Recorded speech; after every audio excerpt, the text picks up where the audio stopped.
우리들은 믿음의 생활하는 가운데 정기적으로 내 믿음 생활이 어느 수준에까지 이르렀는지를 늘 점검할 필요가 있습니다. 그리스도를 본받아라고 하는 기독교의 고전을 쓴 토마스 아 캠프스가 이런 말을 했습니다. 자신이 믿기 시작한 지 얼마나 오래되었는지를 세면서도 정작 자신의 삶에 맺히는 믿음의 열매는 보잘것없는 사람들이 많다. 정말 그런 것 같습니다. 저 자신을 보아도 믿음의 생활의 길이와 그리고 믿음의 생활의 열매를 비교하면 너무 미흡한 것이 아니냐라는 생각이 들 때가 있습니다. 때로는 처음 믿음 생활했을 때가 훨씬 더 열정적이고 헌신적인 것은 아니었는가라고 하는 느낌을 받을 때도 있죠. 왜 그런 일이 생길까요? 중요한 이유는 우리들이 믿음 생활하는 데 있어서 목표 설정이 잘못될 때 그렇습니다. 성도 여러분, 여러분들의 신앙생활에 있어서의 목표는 무엇이죠? 많은 경우에 있어서 신앙생활의 목표 믿고 구원받고 천국 가는 거야, 그런 정도로 생각할 때가 있습니다. 그러나 정말 중요한 점은 우리들이 예수 그리스도를 믿는 순간 이미 우리는 구원을 받습니다. 아멘이십니까? 그렇다면 믿지 않는 자에서 믿는 자로 바뀌는 순간 우리는 이미 신앙생활의 목표를 달성한 것이 되고, 그리고 또한 그렇게 얻은 구원은 결코 이룰 수가 없는 것입니다. 이러한 상태를 가리켜서 한 영성가는 결승점에서 출발하기라고 하는 표현을 했습니다. 결승점에 우리의 신앙에 초점을 맞춘다라고 하면 남은 것은 오직 한 가지죠. 시상식에서 상을 받는 것, 시작되기를 기다리는 것뿐입니다. 이런 상태는 앞을 바라보면서 달려가는 것이 아니라 누군가에 따라잡히지 않을까 걱정하면서 계속 뒤를 돌아보는 경주하는 것, 다시 말씀드리면 제자리 뛰게 하는 것과 다를 것이 없다라고 하는 것이죠. 오늘날 기독교인들은 구원은 믿음을 통해서 얻는다는, 은혜로 구원받는다는 사실에 사로잡혀서 구원을 이룬다라고 하는 생각을 하지 않는 경우가 많이 있습니다. 물론 믿음으로 구원받는다, 이신칭의 교리는 매우 중요한 진리지만은 이 때문에 우리들이 다른 너무나도 소중한 진리를 놓치고 있을 때가 많이 있습니다. 그것은 우리들이 믿음 생활하면서 계속해서 자라가야 된다는 겁니다. 이것이 신앙생활의 너무나도 소중한 목표입니다. 계속 자라가는 것. 성경을 보면 여러 곳에서 우리의 믿음이 계속해서 자라가야 된다, 성장해 가야 된다라고 하는 것을 촉구하지요. 베드로후서에 있는 말씀을 한번 같이 읽어보겠습니다. 시작. 오직 우리 주 예수 그리스도의 은혜와 그를 아는 지식에서 자라가라. 빌립보서 3장 말씀입니다. 내가 이미 얻었담도 아니요 온전히 이루었담도 아니라 오직 내가 그리스도 예수께 잡힌 바 된 그것을 잡으려고 달려가노라. 빌립보서 2장 말씀입니다. 그러므로 나의 사랑하는 자들아, 너희가 나 있을 때뿐 아니라 더욱 지금 나 없을 때에도 항상 복종하여 두렵고 떨림으로 너희 구원받은 성도들을 향해서 바울은 구원을 이루라. 나는 잡은 줄로 여기지 아니하고 잡으려고 달려가노라. 우리가 그를 아는 지식에서 계속 자라가라고 권면하고 있는 것이죠. 그렇습니다. 우리들은 날마다 우리의 믿음이 계속 자라갈 수 있도록 최선을 다해야 되는 것입니다. 영성가 존 쿨리마쿠스는 당시 교회를 향해서 결코 현재 상태에 머물러 있지 마십시오, 결코 현재 만족하지 말라고 이렇게 말하고 있습니다. 모든 악과 모든 덕에 관하여 자신의 출발점이나 중간이나 결승점 가운데 어디에 와 있는지를 끊임없이 살펴야 합니다. 그렇습니다. 우리들에겐 지속적인 목표 수립과 점검이 필요합니다. 그리고 또 내가 어디에 있는가를 확인해야죠. 출발점에 있는지, 중간점에 그냥 안주하고 있는지, 결승점을 향해서 계속 달려가고 있는지 파악하면서 새로운 도전을 늘 받아야 되는 것입니다. 그렇다면 우리들이 진정한 그리스도인이 되기 위해서 필요한 것은 무엇일까요? 진정한 그리스도인이 되려고 하면 참된 믿음의 상태가 무엇일까를 우리들이 알아야 될 것입니다. 참된 믿음의 상태는 첫째는 우리의 믿음이 자기중심적이 아니라 하나님 중심적이어야 된다는 겁니다. 우리의 신앙생활은 오직 하나님에게서부터 시작되고, 그리고 하나님에게서 힘을 얻고, 그리고 하나님에 의해서 가능한 것입니다. 예수님께서 우리의 영혼의 목자가 되셔서 우리를 이끄시고 우리의 길이 되어주시고 어디로 가게 하느냐? 하나님께로 인도하는 것입니다. 그러므로 하나님은 우리의 소망이 되시며 또한 우리의 목표가 되시는 것입니다. 성도 여러분, 우리의 신앙생활을 해나감에 있어서 우리들이 늘 기억할 것은 우리의 노력으로 이 신앙생활이 되는 것이 아니라 전적으로 하나님의 은혜로 된다는 것을 기억하는 것입니다. 그렇기 때문에 우리들은 언제나 내 길을 내려놓고 그리고 하나님을 찾고 하나님을 따르는 하나님 중심적 믿음이 되어야 된다는 것입니다.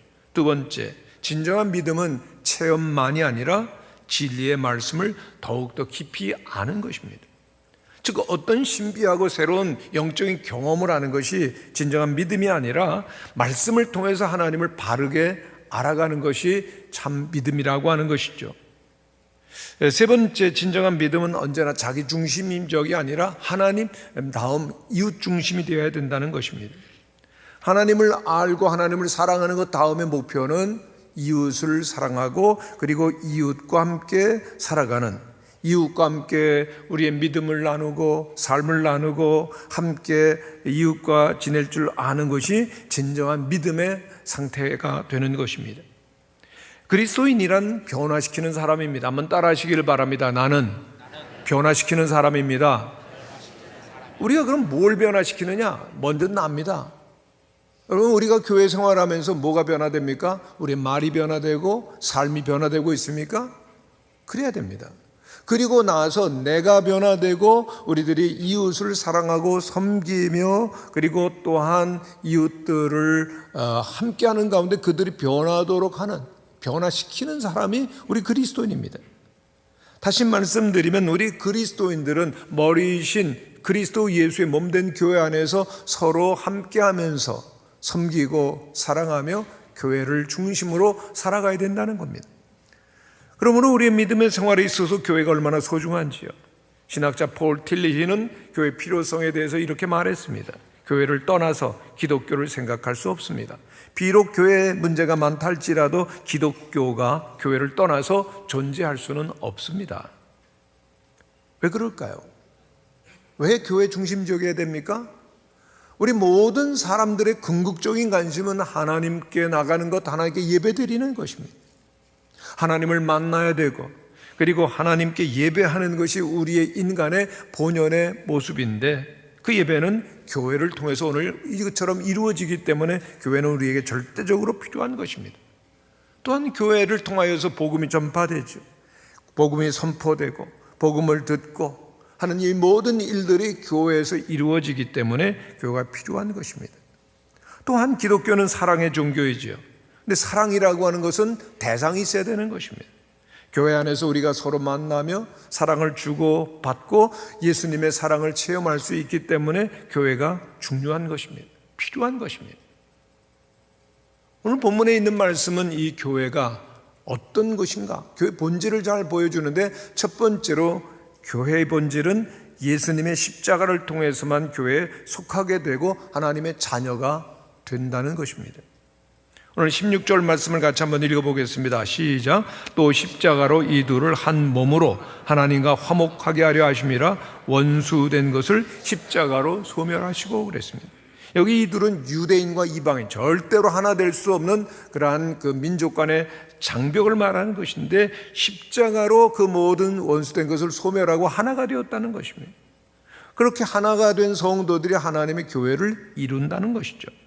에베소서 2장 1절에 있는 말씀을 보면 예수 그리스도가 허물과 죄로 죽었던 너희를 살리셨도다 말씀하고 있습니다. 예수님을 믿기 전에 우리는 모두가 하나님에 대해서 죽어 있던 자들입니다. 그런데 십자가의 보혈로 말미암아 이제는 우리가 모두 살았다는 것입니다. 교회는 어떤 것이냐? 죄로 말미암아 죽었던 사람들이 다시금 주님 안에서 이제 하나님께 대하여 산 자로 그렇게 산 자들이 모인 곳입니다. 그때 하나님과 화목하게 되었고 그리고 또한 이제 우리들이 서로 용서하며 하나 된다라고 하는 것입니다. 교회라고 하는 것은 예수 그리스도의 십자가의 복음으로 모든 죄를 용서함 받고 하나님과 화목한 사람들이 모이는 것입니다. 그렇기 때문에 우리는 늘 예수 그리스도를 바라봅니다. 십자가를 바라봅니다. 골고다에서 나를 위해서 우리의 죄를 대신해서 십자가를 지은 예수 그리스도를 바라보고 고통을 당하시며 죽으시는 예수님을 바라보는 것이죠. 그리고 그 십자가의 보혈이 우리의 모든 죄를 용서하시고 하나님과 화목하게 하기 위한 희생제물이 되셨음을 우리는 기억하는 것입니다. 사도행전 2장에 보면 베드로가 완전히 변화되어서 수많은 무리들에게 설교를 하는 장면이 나옵니다. 그런데 베드로가 어떤 사람입니까? 예수님이 십자가에 달려 돌아가실 때 난 예수님 모르 라고 3번이나 부인했었던 사람입니다. 두려웠기 때문이죠.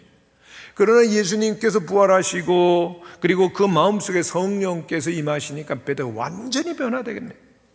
그리고 주님의 복음을 전하는데 그가 설교할 때 약 한 3천여 명이 모이게 되어집니다. 그날 그가 말씀을 전하는 설교의 핵심은 이것이었습니다. 너희가 십자가에 못 박은 이 예수를 하나님이 주와 그리스도가 되게 하셨느니라. 그 때를 살펴보면 예수님이 십자가에 달려 돌아가신 지 이미 50일이 지났을 때입니다. 그런데 이들에게 베드로가 너희가 예수를 십자가에 못 박았다라고 하니까 그들의 마음에 깊이 찔림을 받고 그들이 근심하면서 우리가 어찌할 거라고 외치죠. 그런데 그들이 예수님 죽였습니까? 아닙니다. 그 예수를 십자가에 못 박은 사람들은 유대 종교 지도자들이요, 그리고 직접 못 박은 사람들은 로마 군병들이었습니다. 그러나 거기에 모였던 무리들은 베드로의 설교를 듣고 고백합니다. 내가 예수님을 죽였습니다. 예수님은 나를 위하여 십자가에서 죽으셨고 나를 위하여 부활하셨습니다. 그리고 세례를 받고 그리스도인이 되어집니다. 누가 그리스도인입니까?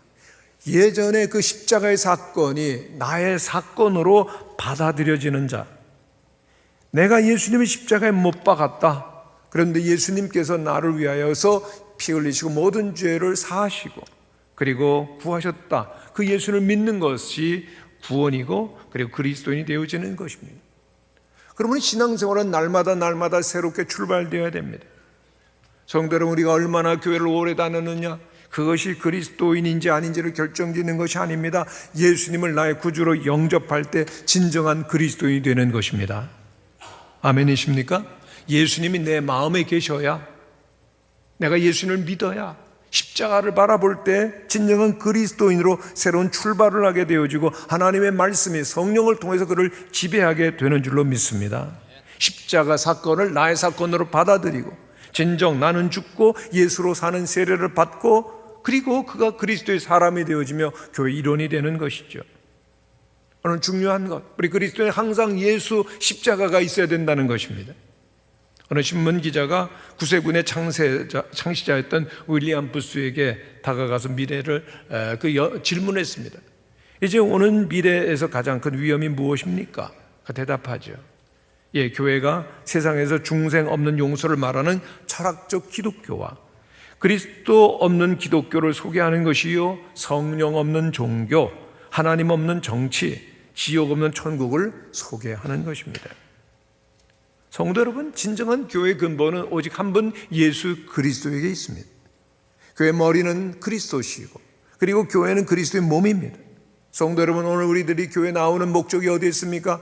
사람들 만나기 위해서, 오랫동안 보지 못했던 친척들을 만나기 위해서, 친교로 해서 아닙니다. 교회를 위해 나오는 목적은 오직 하나, 예수님을 만나기 위해서 오는 줄로 믿습니다. 하나님을 만나는 길이 예수님에게 있고 그리고 그리스도를 만나는 길도 바로 여기에 있기 때문에 교회를 나오는 것입니다.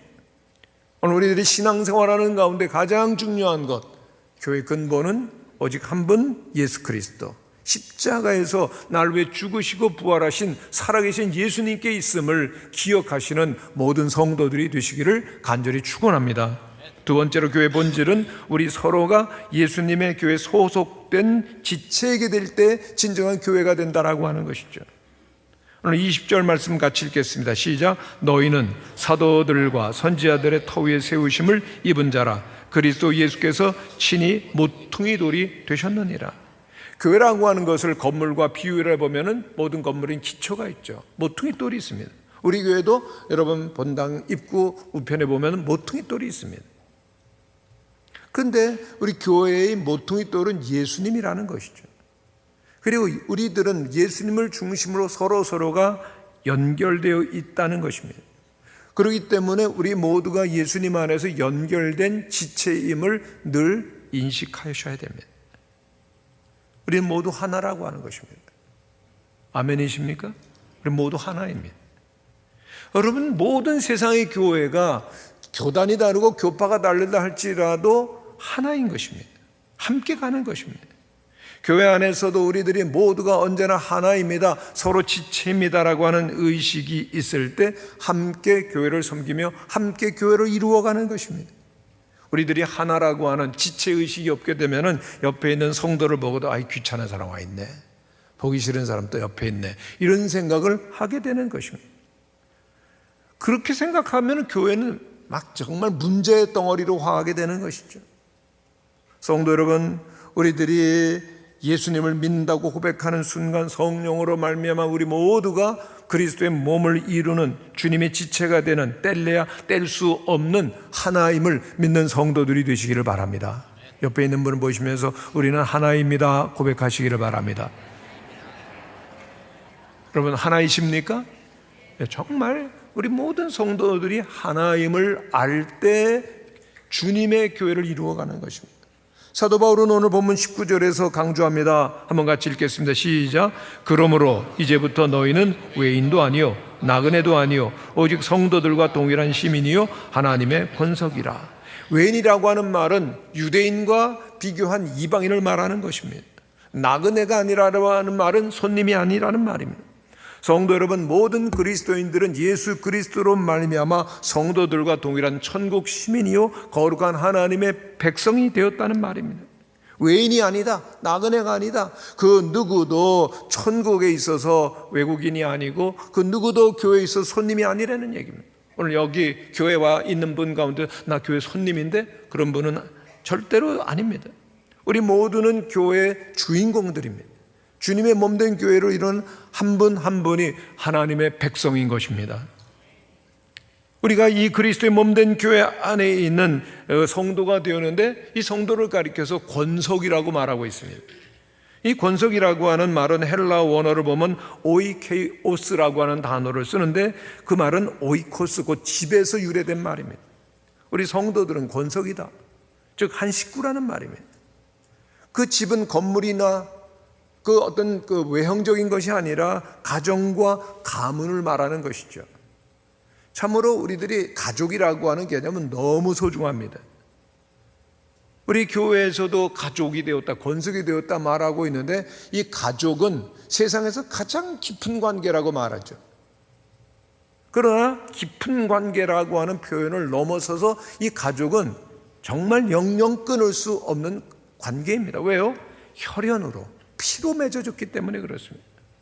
우리 자식, 우리 부모, 어떤 것으로도 이 관계를 끊을 수가 없다라고 하는 겁니다.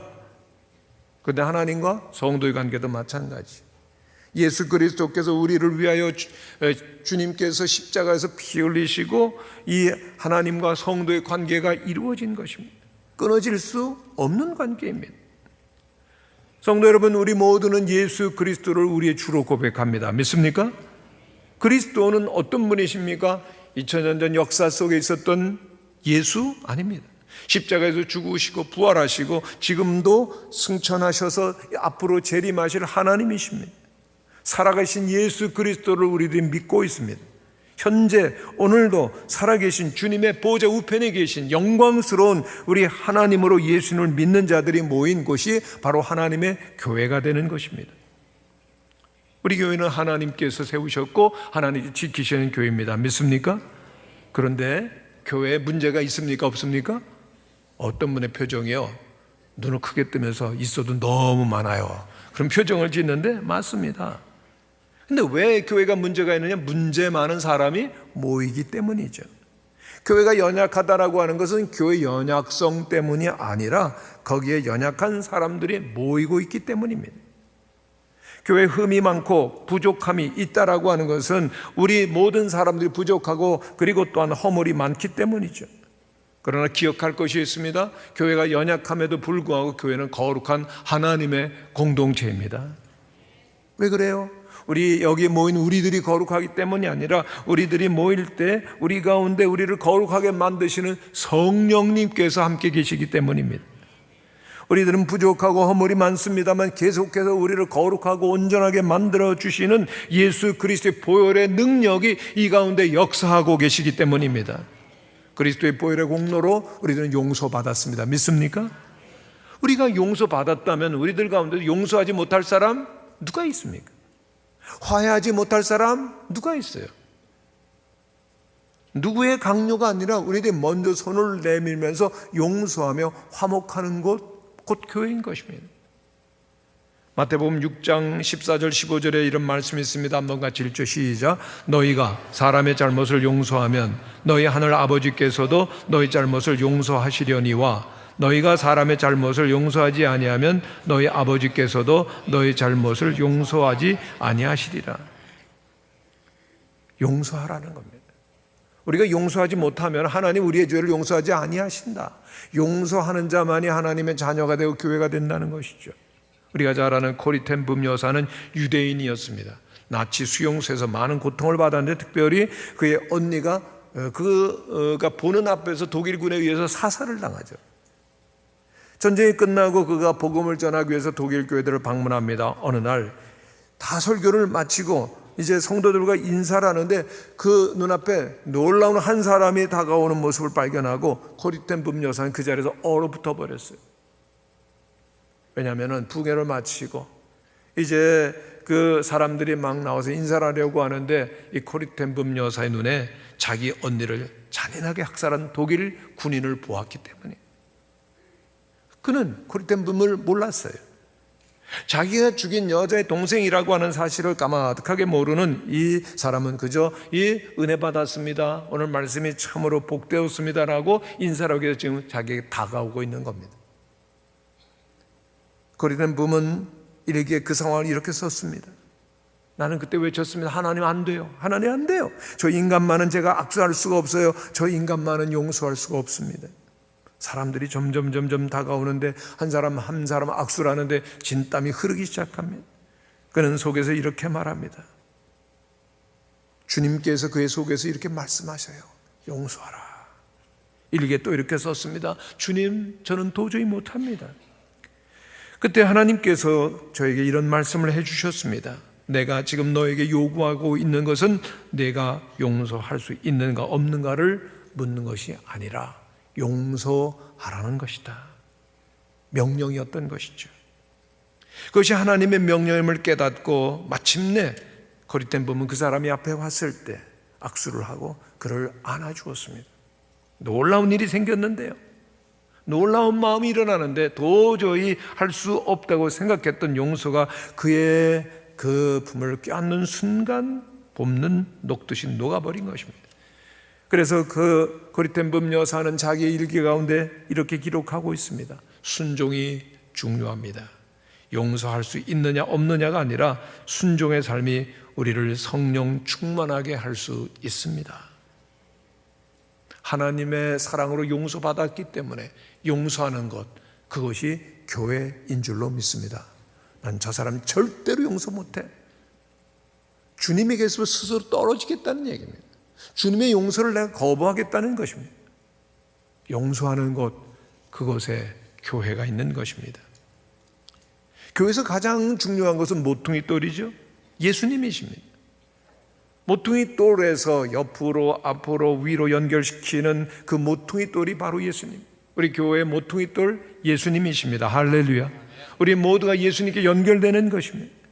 성도 여러분, 우리들이 서로 친할 수 있고 하나 될 수 있는 길은 딱 하나입니다. 내가 그를 좋기 때문에, 나에게 잘하기 때문에 난 사랑한다. 그게 인간적인 것입니다. 인간 대 인간의 모습이죠. 어떻게 우리들이 정말 가까워지느냐? 여러분, 우리 모두가 함께 예수님께로 가까이 가는 겁니다. 원뿔을 한번 생각해 보시기를 바랍니다. 우리들이, 저도 예수님께로 가고 여러분들 예수님께로 가게 되면 우리는 점점 가까워지게 될 줄로 믿습니다. 근데 우리가 점점 예수님으로 멀어지면 서로도 멀어지는 것입니다. 우리 모두가, 우리 무학교 모든 성도들이 예수님께로 가까이 가게 되시기를 축원합니다. 그래서 예수님께서 우리를 용서하고 받아주셨듯이 서로를 용서하며 우리 모두가 예수님께 속한 하나로서, 지체로서 아름다운 교회를 이루어가게 되시기를 간절히 축원합니다. 세 번째, 교회의 본질은 우리 모두가 주님 안에서 성전으로 서로 성장해 갈 때 진정한 굳건한 교회가 된다는 것이죠. 21절에 있는 말씀을 보면 그의 안에서 건물마다 서로 연결하여 주 안에서 성전이 되어가고 그랬습니다. 성전이 되어가고, 예수를 믿고 하나님의 자녀가 된 순간부터 우리는 성장해 가는 것입니다. 그러나 성장해 간다는 것은 아직은 미완성이라는 것입니다. 어떤 사람은 잘 성장하는가 하면은 어떤 사람은 성장이 늦은 거예요. 예수님 안에서 건물 전체가 다 연결되어 있기 때문에 어느 한쪽이 잘못된다, 전체가 잘못되는 겁니다. 어느 한 사람의 잘못, 우리 전체의 문제가 되는 거죠. 하나님께서는 우리 모두를 계속해서 완성시켜 가시는 것입니다. 눈에 보이는 건물뿐만 아니라 한 사람 한 사람이 모두 예수 그리스도의 한 몸으로서 지체로서 세워져 가는 것입니다. 그러므로 우리들이 해야 될 일은 각자의 자리를 찾아가는 것입니다. 우리 모두가 각자의 역할을 잘 감당하면서 성장해 가면 우리 교회는 함께 성장해 가는 줄로 믿습니다. 그러나 우리들이 누가 알아서 하겠지, 영적인 성장을 누구나 도모하지 않는다면 아무리 많은 사람이 모인다 할지라도 그 교회는 좋은 교회, 굳건한 교회, 옳은 교회가 되지 못하는 것이죠. 우리 모든 성도들이 하나님의 은혜를 받으시고 우리에게 주신 은사를 개발해서 하나님의 나라를, 교회를 이루어가게 되시기를 간절히 축원합니다. 그럼 어떻게 성장해 갈까? 오늘 성경은 말씀해 줍니다. 주님 안에서입니다. 21절 말씀 같이 읽겠습니다. 시작. 너희도 성령 안에서 하나님의 거하실 처소가 되기 위하여 예수 안에서 함께 지어져 가느니라. 어떻게 주님의 성전이 되어 가느냐? 예수님 안에서, 성령 안에서. 여기서 안에서라고 하는 표현이 두 번 나오죠. 예수님 안에서, 성령님 안에서. 한번 따라 하시기를 바랍니다. 예수님 안에서, 성령님 안에서. 그건 뭡니까? 내 안에서로서만은 불가능하다라고 하는 겁니다. 내 힘으로, 내 의지로, 내 방법으로 아닙니다. 예수님 안에서, 성령 안에서예요. 예수님 안에서 매일매일 살아가면서 변화되어지고 성령님 안에서 내 모든 생각과 말과 우리의 모든 성품과 행동과 습관이 날마다 새로워져야 되는 것입니다. 어떻게 그리스도 안에 성장하느냐? 즉 예수님 안에서 말씀을 통해서 예수님의 사건이 내 안에 계속해서 믿음으로 새로워지는 것이죠. 그렇구나, 예수님께 날 위해 돌아가셨구나, 내가 예수님의 십자가에 못 박은 사람이로구나, 늘 새롭게 깨달아야 되는 것입니다. 그 말씀의 역사이죠. 또 성령님 안에서, 즉 성령님의 역사를 통해서 우리들이 예수님을 만나고 닮아가는 것입니다. 성령님의 별명은 그리스도의 영입니다. 예수님께서 영으로 우리 안에 역사하시는 겁니다. 우리 안에 계시는 겁니다. 예수님 안에서 우리들이 그 성령님을 통하여서 계속해서 예수님을 닮아가는 것이죠. 이렇게 주님의 음성을 듣고 성령님으로 새롭게 되어지는 것, 그것이 바로 하나님의 집이요 교회입니다. 할렐루야. 다윗은 시편 73편에 보면 굉장히 고민을 하고 있습니다. 세상을 보면서 계속해서 질문이 일어나요. 그럼 우리가 살고 있는 세상을 보면 가끔 화가 나죠. 분노가 일어납니다. 어떤 분노입니까? 왜 세상에서 악한 사람은 잘 되고 왜 선한 사람은 고생을 할까? 불의한 사람은 잘 되는데 왜 의로운 사람들은 안 되고 힘들게 살아야 되느냐? 왜 이 땅에 그렇게 부조리가 많고 고민이, 그 모순이 많은가? 죄악이 많은가? 고민합니다. 그래도 결론을 얻습니다. 그 결론은 17절에 나와 있는데 한번 같이 읽어보겠습니다. 시작. 하나님의 성소에 들어갈 때야 그들의 종말을 내가 깨달았나이다. 하나님의 전에 들어가니까, 하나님의 그 전에서 하나님을 만나게 되니까 비로소 모든 문제의 답을 얻는다는 거죠. 세상은 악과 부조리가 있지만 하나님 여전히 함께 하시고, 그리고 또한 하나님의 사랑이 있고 결국은 하나님의 의로운 심판 가운데 모든 것이 분명해지는 것을 깨닫는 거죠. 하나님을 향할 때 분명한 답이 있는 것입니다. 어떤 일을 경험하든지 우리들이 하나님을 만나며 하나님의 음성을 듣고 하나님의 은혜를 받기 위해서 교회에 나오는 줄로 믿습니다. 교회 안에서만 새로워지고 교회 안에서만 은혜를 받는 것입니다. 계속해서 우리들이 해야 될 일, 하나님의 말씀을 듣고 양식을 먹는 일입니다. 은혜를 받고 하나님을 만나게 되어질 때 우리들의 영혼이 살고 우리의 삶이 살고 그리고 또한 가정이 새로워지고 그리고 또한 능력을 받게 되는 것입니다. 우리 사람은 늘 듣고 보는 대로 그렇게 되어집니다. 언제나 교회를 통해서 은혜를 받으시고 하나님의 영광을 보며 살아가는 성도들 되시기를 바랍니다. 교회가 얼마나 소중한지요. 저희 가정은 참 제 청소년기를 생각하면 우울하고 그래 어두웠는데요. 초등학교 그 5학년 때부터 집안이 완전히 기울기 시작하더니 완전히 몰락했습니다. 경제적으로, 가정적으로 너무나 불우하게 그렇게 청소년기를 지냈기 때문에 저는 너무 어두운 면이 있습니다. 여러분 제 표정을 보면 어두운 면이 좀 있죠? 아니라고 그러지만 제 마음속에 가끔 어둠이 불쑥 일어날 때가 있어요. 어둡고 힘든, 너무나도 암담하고 너무나도 힘들었던 그 시기를 가끔 생각합니다. 아무런 꿈도 없고 미래도 없던 그때 가정의 변화가 일어났었던 것은 어머님이 교회를 다니기 시작하면서, 기도의 무릎을 꿇기 시작하면서 그 캄캄한 속에 조그마한 빛이 나오기 시작해요. 어머니께서 교회 나가서 눈물로 기도하시고 주일이면 예배를 드리시면서 한 사람 한 사람 교회를 나가기 시작했고 막차를 제가 탔습니다. 가정이 달라진 거죠. 저희 가정에 있어서 어머니께서 교회를 다니고 예배드리기 시작한 것이 빛이 들어오기 시작한 거죠. 교회였습니다. 교회가 피난처였고, 교회가 소망이었고, 교회가 빛이었고, 교회가 복의 자리였습니다. 할렐루야. 성도 여러분, 교회를 소중히 여기시기를 축원합니다. 교회를 사랑하시기를 바랍니다. 교회 예배를 얼마나 소중히 여기느냐, 바로 그것이 우리 하나님을 향한 마음인 것입니다. 교회를 생각할 때는 정말 여러 가지 문제가 있는 것 사실입니다. 존 스토트는 교회는 이미 거룩하지만 아직 거룩하지 않은 이중성을 가지고 있다 그랬습니다. 그래요. 교회는 거룩한 교회이지만은 거룩해지라고 하는 부르심을 받고 있는 겁니다. 무엇입니까? 현재는 완전하지는 않다라고 하는 것입니다. 그래서 때로는 교회에 와서 교회가 완전하지 못하고 문제가 있는 것을 보고 교회를 비난하고 실망하고 떠나는 분들이 있는데 그건 정말 어리석은 것입니다. 성도 여러분, 왜요? 세상 어디를 가도 완전한 교회가 없습니다. 그리고 완전한 교회가 있다면 여러분 절대로 그 교회 가지 마시기를 바랍니다. 왜냐하면 완전한 교회, 여러분들이 가는 순간 그 완전한 교회의 완전함이 깨어지기 때문입니다. 왜요? 우리가 완전하지 않잖아요. 그래서 분명한 사실은 우리들이 교회 안에서 불완전함을 느꼈다면은 교회를 완전하게 하는 일에 우리를 부으셨다는 사실을 믿으시기를 바랍니다. 그 문제를 내가 풀어가기 위해서 내가 낮아지고 내가 변화되어지고 내가 채워가게 되어질 때 하나님께서는 아름답게 교회를 세워 가실 줄로 믿습니다. 이제 중요한 것이 있습니다. 교회를 나오면서 변화되어야 된다는 얘기입니다. 처음 가졌던 마음과 생각이 달라지고 더욱더 거룩해지고 더욱더 온전해지고 더욱더 높아지게 되시기를 축원합니다. 그래야 그리스도인이죠. 몇십 년을 남았는데도 여전히 변화가 없다, 그에겐 교회가 없는 것입니다. 우리는 교회 나와서 우리의 영으로 주님을 바라보아야 됩니다. 우리들이 눈으로 못 봐도 믿음으로 영으로는 주님을 보는 것이죠. 더욱더 분명하게 계속해서 주님을 바라보게 될 때 우리 교회는 든든하게 세워지는 줄로 믿습니다. 암만 교회 나와도 주님이 안 보이신다? 그에겐 교회가 아무런 의미 없는 단순한 사람들의 모임에 불과한 것입니다. 독일의 신학자 보네퍼는 말했습니다. 교회는 공동체로 실존하는 그리스도다. 교회는 성령 안에서 현존하는 그리스도다. 교회를 통해서 우리는 예수님을 만나야 되는 것이죠.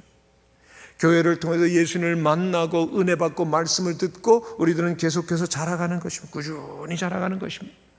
그러므로 가장 중요한 것은 교회에 나와서 예수님을 만나는 일, 예수님을 영접하는 일, 주님과 함께 가는 일인 줄로 믿습니다. 오늘 말씀처럼 예수 그리스도를 십자가를 통해서 만나는 것입니다. 십자가에 나를 못 박고 나는 죽고 예수로 살고, 그리고 우리들이 예수님 안에서 하나가 되어지고 우리 모두가 함께 세워져 갈 때, 날마다 성장해 갈 때 우리는 주님의 놀라우신 은혜와 축복을 경험하게 될 것이고 아름답고 귀한 교회를 든든하게 세워가게 되는 줄로 믿습니다. 우리 모두가 이제는 예수님 안에서, 성령님 안에서 주님의 교회로 든든히 세워져가는 은혜가 있게 되시기를 간절히 바랍니다. 함께 기도하시겠습니다.